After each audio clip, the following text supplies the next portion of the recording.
غذاهای خیابانی، غذاهایی که امروز در تمام جهان طرفداران بسیار زیادی پیدا کرده.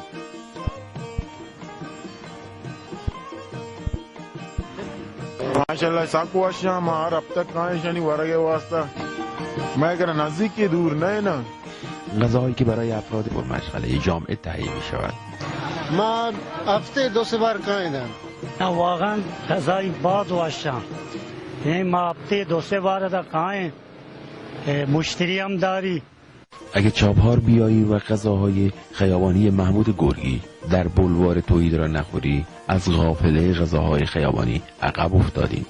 ما الحمدلله دوربر من 6 سال भी मैं car start को था और गज़ाए खयाबानी दी तो जाने चावर तो का हम दरो मुल्क के मर्दों हंसते हैं शौकी नहीं गज़ाए अल्हम्दुलिल्लाह सख्त दोस्त दार ची में गज़ाए राजी हैं बाज वाशे गज़ाया बाज मुश्तरियों में दा खाया रवा मार रोज काए दा लैब करनी फुटबॉल तमाम करने रहे और दा बारगे रोनी गुरगीज कह रहा मन शाब है मन आगा गुरगीज गोरा कार है इसरम बेकार भी इतना अलबत्ते दर्स मानता बले पदाम या जाए दर्स मानगा या जाए कार खनगा کارم من البته وقتی جنده کنچه کاری دنبال بیت که کارت کو ایجان بیبی. رعایت مواد بهداشتی در غذاهای خیابانی محمود گرگی زبان زده خاص و عام شده است. غذای واشم زبرم بهداشتیان و ایرادشان تو که چی نیستین. اگر تو پیدا کرده ورقه ما تابل مالیدی چیزی که ورقه نیست. به نظر ما بهترین ورقه.